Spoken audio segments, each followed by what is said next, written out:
नमस्कार सभी को, मैं Navneet Gautam's classes of physics में आप सभी का स्वागत करता हूं। तो बीएससी सेकेंड ईयर के लिए आपकी ऑनलाइन क्लास चल रही है, जिसमें मैंने आपको लास्ट डेरिवेशन कराया था electric potential due to an electric dipole. ठीक है, तो वो आपने बहुत अच्छे से तैयार कर लिया होगा। आइए नेक्स्ट डेरिवेशन करते हैं इलेक्ट्रोस्टैटिक पोटेंशियल एनर्जी का। इलेक्ट्रोस्टैटिक पोटेंशियल एनर्जी यानी वैद्युत स्थितिज ऊर्जा, इसे हिंदी में कहेंगे।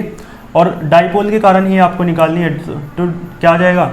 Due to an electric dipole. ठीक है, due to an electric dipole. बात क्लियर है? तो यानी किसी वैद्युत द्विध्रुव के कारण वैद्युत स्थितिज ऊर्जा, electrostatic potential due to an electric dipole. और इसका डायग्राम आइए देख लेते हैं। आपको पता है ये क्या है? Uniform electric field. ठीक है, और यहाँ पर देखो कोई डाइपोल रखा है। क्लियर है? डाइपोल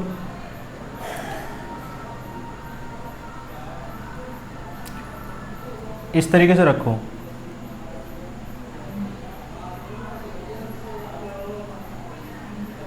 इलेक्ट्रिक फील्ड है, यूनिफॉर्म इलेक्ट्रिक फील्ड यानी एक समान वैद्युत क्षेत्र, वेक्टर ई। और डाइपोल मान लो ऐसे रखा है और आप इसे घुमा रहे हैं। ठीक है, तो इससे दो डेरिवेशन हो जाते हैं। एक डेरिवेशन और हो जाएगा इसके हेल्प से, है ना। दो डेरिवेशन दोनों सेम है। वर्क डन के लिए भी यही हो जाता है। तो एक हेडिंग आप ये भी लिख सकते हो, वर्क डन टू रोटेट। ठीक है, वर्क डन टू रोटेट। किसे रोटेट कर रहे हैं? रोटेट कर रहे हैं डाइपोल को। तो work done to rotate the dipole in, कहाँ पर रोटेट कर रहे हैं? यूनिफॉर्म इलेक्ट्रिक फील्ड में, इन यूनिफॉर्म इलेक्ट्रिक फील्ड।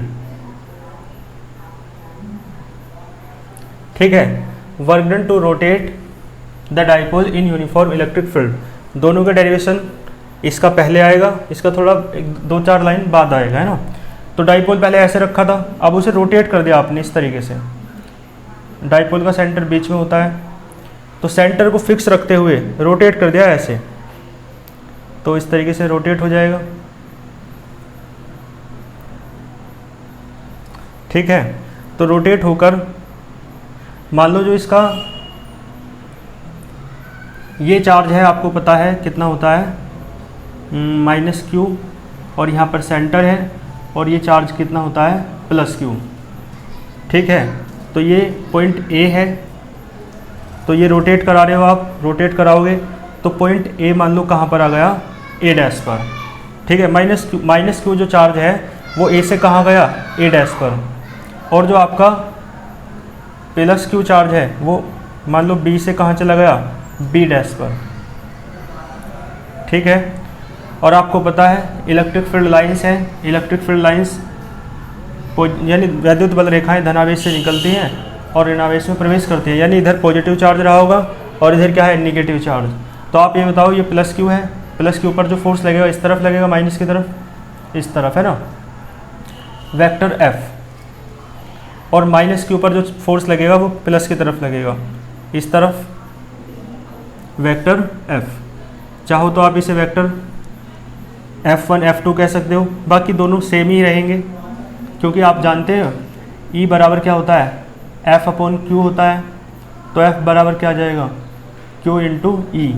तो ये जो फोर्स है ये भी Q इंटू वेक्टर E के बराबर होगा, क्योंकि फोर्स वेक्टर क्वांटिटी है इसलिए वेक्टर लग रहा है। और ये फोर्स भी किसके बराबर होगा? Q इंटू वेक्टर E के बराबर होगा, है ना। Q इंटू वेक्टर E के बराबर होगा। ठीक है, बताओ कोई दिक्कत हो तो? इधर माइनस है। यहाँ तक समझ में आ रहा है? अब देखो डिस्प्लेसमेंट देखेंगे, कितना डिस्प्लेस हुआ। इसे आप सीधा मिलाओ, यहाँ पर आके मिल गया, इसे भी आप सीधा मिलाओ, यहाँ पे आके मिल गया। ठीक है, तो मान लो ये पॉइंट जो है M है और मान लो ये जो पॉइंट है आपका N है। ठीक है, डायग्राम समझ में आ रहा है? आपको पता है सेंटर से लेकर -q तक की जो डिस्टेंस है माइनस क्यू इधर है, और प्लस क्यू तक की जो डिस्टेंस है, ठीक है, यहाँ पर क्या है प्लस क्यू, और यहाँ क्या है माइनस क्यू, ठीक है। यहाँ से हटा लो क्योंकि यहाँ से हट के अभी उधर चले गए हैं। तो सेंटर से लेकर माइनस क्यू तक की डिस्टेंस भी एल होती है, सेंटर से लेकर प्लस क्यू तक की डिस्टेंस भी एल होती है। 2l मान के कर लो ये वाला डेरिवेशन, ठीक है। वो दोनों डेरिवेशन जो मैंने कराए थे वो l मान के ही ज़्यादा ठीक है। क्लियर है? बाकी आप l/2 मान के भी कर सकते हो, ठीक है। अब आप एक बात बताओ मुझे, ये डायग्राम आपको समझ में आ गया होगा, और ये आपका 12th क्लास में भी था, तो इसमें कोई आपको खास दिक्कत नहीं है। इसकी लैंग्वेज देखो क्या हो जाएगी। Let us consider an electric dipole is placed in uniform electric field vector E, ठीक है। The charges of dipole are -q and +q respectively and its length is 2l। इसकी लेंथ कितनी है 2l। क्लियर है? तो this dipole is rotated, इस dipole को घुमाया जाता है थ्रू एंगल थीटा। कितने कोण पर घुमाया जाता है? थीटा। ये एंगल थीटा तो ये भी थीटा, वर्टिकली अपोजिट एंगल होता है ना। तो this dipole is rotated through angle theta, theta कोण पर घुमाया जाता है इन यूनिफॉर्म इलेक्ट्रिक फील्ड। बात क्लियर है? So +q charge moves to B' from B से कहाँ जाता है B' पर, and -q charge moves to A' from A, और -q चार्ज A से A' पर आ जाता है। ये लैंग्वेज आपको लिख देनी है। चलो आगे, आप देखो डेरिवेशन करना है तो आपको वर्क डन निकालना है, और वर्क डन होता है भाई, वर्क डन पोटेंशियल एनर्जी बराबर होते हैं, बताऊंगा वो बाद में। तो वर्क डन निकालो पहले, वर्क डन निकालोगे तो वर्क का फॉर्मूला होता है कार्य बराबर बल गुना विस्थापन, work is equals to force into displacement. तो सबसे पहले वर्क निकालो, लेकिन पहले किसकी बात करो? फोर्स की। तो देन फोर्स, और फोर्स कौन सा है? Electrostatic force. तो आप बताओ जरा मुझे क्या होता है फोर्स, क्या होता है? F is equals to QE, ये देख लो, चाहे इससे पहले देख लो, फोर्स कितना है QE।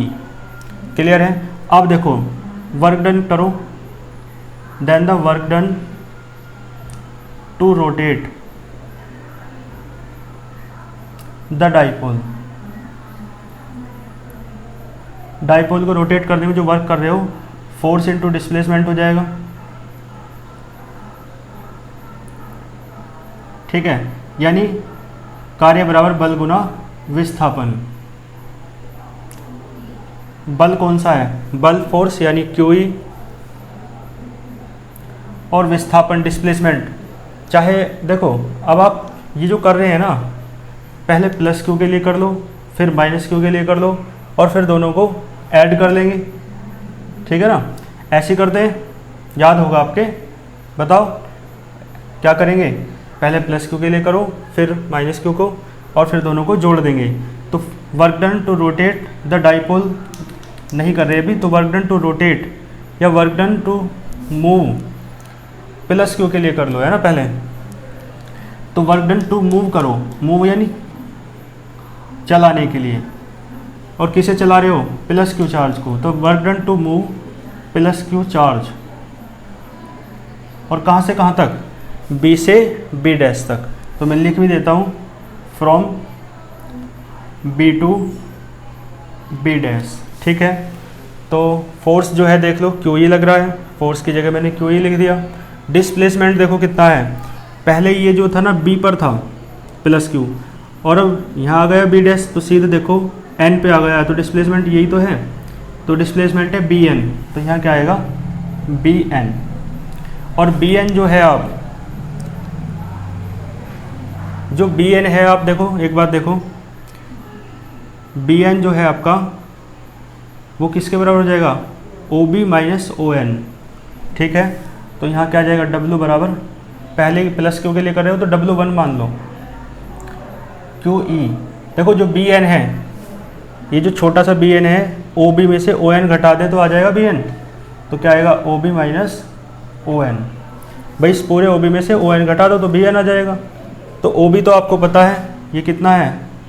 L होता है, लेकिन आपको ON नहीं पता है, तो ON निकालो ट्राइंगल से साइड में। और ट्राइंगल कौन सा लोगे? तो इन ट्राइंगल देखो ये वाला O B dash N, in triangle O B dash N, इस ट्राइंगल में आप ले लो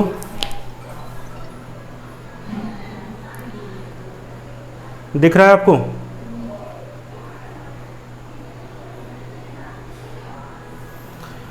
चलो तो in triangle O B dash N, O B dash N में आप क्या निकालो, यहाँ से आपको निकालना पड़ेगा ओ एन, ओ एन यानी ये वाला आधार यानी बेस, और आपको हाइपोटेनियस पता है कर्ण, तो आधार बटे कर्ण वाला लगाओ, यानी बेस अपॉन हाइपोटेनियस क्या होता है, कोस थीटा होता है।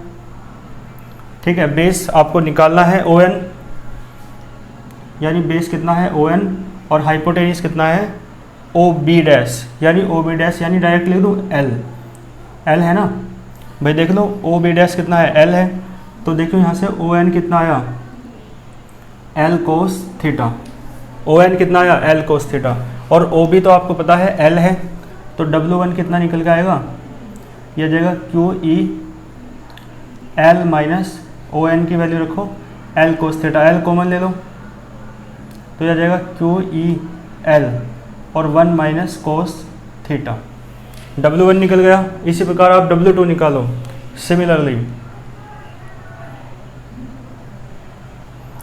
देखो द वर्क डन, अब माइनस क्यू के लिए कर लो, तो वर्क डन टू मूव है ना minus Q charge, work done to move minus Q charge, और कहाँ से कहाँ तक, from A to A dash, A से ए डैश तक है ना, तो बताओ क्या आ जाएगा W2 सिमिलरली, यही आ जाएगा बिल्कुल सेम, ठीक है ना। सिमिलरली आप करके देख लो, चाहे यही आएगा है ना, क्योंकि charge plus Q minus Q नहीं ले रहे हैं, चार्ज का केवल परिमाण ले रहे हैं मैग्नीट्यूड, तो क्यू सेम है, ई भी सेम है, एल भी सेम है, और ये सारा बिल्कुल सेम रहेगा, चाहे तो आप करके देख सकते हैं। तो W1 W2 आया, अब दोनों को डाइपोल के लिए करना है, तो क्या कर दो, दोनों को जोड़ दो, तो then work done to rotate the dipole, तो देखो टोटल वर्क डन क्या हो जाएगा W1 प्लस W2, और W बराबर W1 क्या है, ये है वो है, तो डायरेक्ट कर दूँ, 1 और 1 2 हो जाएगा, 2 क्यू ई एल और 1 माइनस कोस थीटा, देखो Q इंटू 2L क्या बन जाएगा, P बन जाएगा, तो W बराबर आ गया P E 1 minus cos theta, ठीक है, क्योंकि Q इंटू 2L क्या होता है, P होता है, जिसे आप डाइपोल मोमेंट कहते हैं, वैद्युत द्विध्रुव आघूर्ण कहते हैं। बात समझ में आ रही है? चलो, तो W कितना आया, P E 1 minus cos theta, और इसका देखो पर्टिकुलर, ये क्या है, ये पर्टिकुलर डेरिवेशन है, इसका यदि जनरल फॉर्म आप लिखना चाहते हैं ना, तो जनरल फॉर्म भी मैं आपको बता देता हूँ। देखो यहाँ पे जो डाइपोल है वो पहले ऐसे रखा था, यानी 0 डिग्री एंगल बना रहा था इलेक्ट्रिक फील्ड के साथ, इलेक्ट्रिक फील्ड ऐसे, डाइपोल इस तरीके से रखा है, तो 0 डिग्री एंगल था पहले डाइपोल का, लेकिन अब जो एंगल है बाद में थीटा हो गया, तो यानी यहाँ पे डाइपोल 0 से थीटा तक घूम रहा है, लेकिन यदि डाइपोल θ1 से θ2 तक घूमे तो डेरिवेशन क्या होगा, ठीक है। तो इसका आप स्क्रीनशॉट ले लो या नोट कर लो पॉज करके, तो मैं बीच वाला पार्ट रफ कर देता हूँ। देखो अब इसकी जनरल फॉर्म लिख देता हूँ, है ना। तो ये डेरिवेशन कब है, जब डाइपोल 0 डिग्री से कहाँ तक घूम रहा हो, θ डिग्री तक, लेकिन if the dipole is rotated, लेकिन यदि डाइपोल घूमता है कहाँ से कहाँ तक, फ्रॉम θ1 टू θ2, मैं कह रहा हूँ डाइपोल यदि θ1 से θ2 तक घूमे तो क्या होगा, इसे उठाओ, तो देखो W बराबर क्या है, P E 1 minus cos theta है, और 1 किसकी वैल्यू होती है, कोस 0 की। देखो तो इसमें डाइपोल 0 से θ तक घूम रहा है, पहले 0 था एंगल, फिर θ हो गया, तो 0 पहले आ रहा है, θ बाद में आ रहा है, लेकिन यदि θ1 से θ2 तक घूमेगा तो आपका डेरिवेशन क्या आ जाएगा, बताओ, भाई पहले एंगल जो पहले था एंगल वो पहले आ रहा है कोस के साथ, जो बाद में एंगल है वो बाद में आ रहा है, और अब पहला एंगल क्या है θ1, तो कोस θ1 और माइनस कोस θ2। तो वर्क डन के दो फॉर्मूले आए, एक ये और एक ये। तो एक डेरिवेशन तो ये तो हो गया है, work done to rotate the dipole in uniform electric field, work कितना लगता है इतना। लेकिन अब हमें पोटेंशियल एनर्जी निकालनी है हमें, तो इलेक्ट्रोस्टैटिक पोटेंशियल एनर्जी। देखो पोटेंशियल एनर्जी कैसे निकालनी है, ध्यान दो। इसमें एक केस लगाएंगे। केस ये है कि एक काम करो, आपको एक बात तो पता है, वर्क डन किसके बराबर होता है, पोटेंशियल एनर्जी के बराबर होता है, या पोटेंशियल एनर्जी में चेंज के बराबर होता है। W बराबर डेल्टा U होता है, ठीक है। जो वर्क डन होता है वो पोटेंशियल एनर्जी के चेंज के बराबर होता है, तो W बराबर डेल्टा U। और पोटेंशियल एनर्जी में चेंज का मतलब ये है कि final potential energy minus initial potential energy. भाई पहले U इनिशियल यानी प्रारंभिक और फाइनल यानी अंतिम, तो इन दोनों का अंतर हो जाएगा। तो यानी W की जगह आपको क्या रखना पड़ेगा, UF माइनस UI। क्लियर है। तो देखो आपका फॉर्मूला बन जाएगा UF माइनस UI बराबर कितना बचा, PE cos θ1 माइनस कॉस θ2। यहाँ तक समझ में आ रहा है। अब देखो एक विशेष शर्त लगाएंगे इसमें, एक बात याद रखना, ये आपको रिमेंबर लिख लेना इस पर, ये बात याद रखनी है।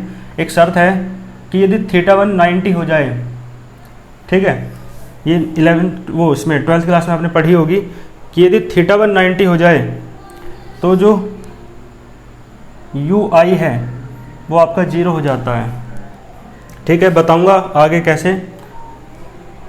तो θ1 यदि कितना हो जाए 90 डिग्री, तो UI कितना हो जाएगा 0।